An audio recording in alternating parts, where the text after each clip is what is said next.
Hey, first of all, I want to tell you something. I was down at the newspaper.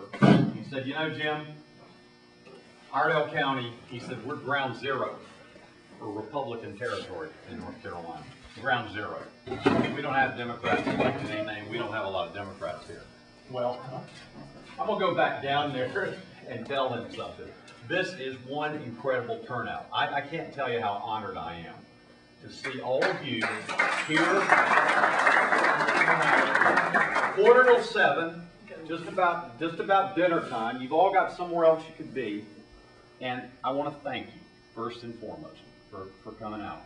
Now, I'm not your typical politician. I'm not going to stand up here and give you a 4-point plan for getting out of Iraq, for solving global warming, for dealing with the economic catastrophe that we're facing as a nation, and for rebuilding our educational institutions.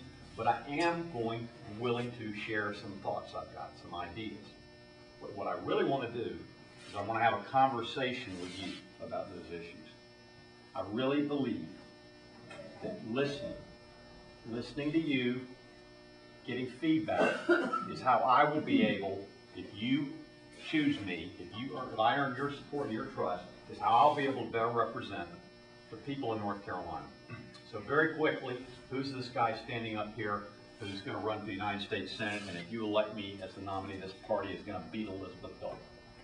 I was born and raised in Greensboro. My mom, 28 years there, prior thereto, was born in the Mill Village, Revolution Mills in Greensboro.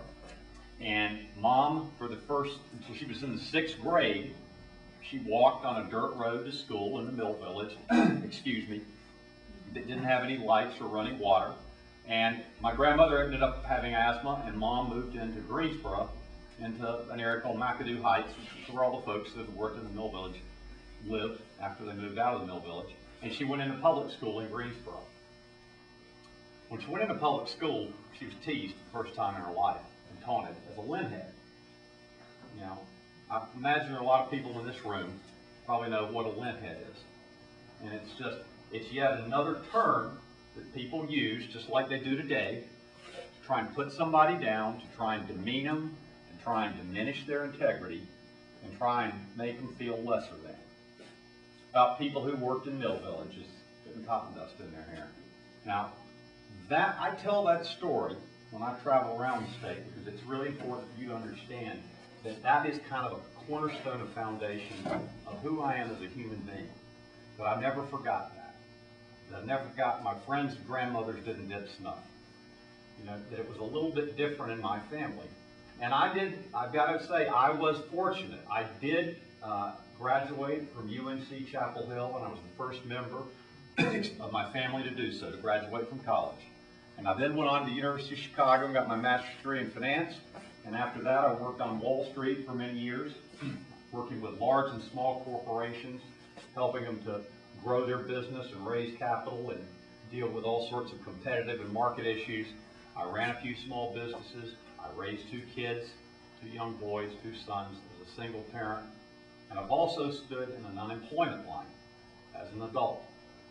So sort of after having attained sort of what many would say, you know, great success as measured by money, I found myself down in the well, trying to figure out, like, well, how am I going to climb out of here?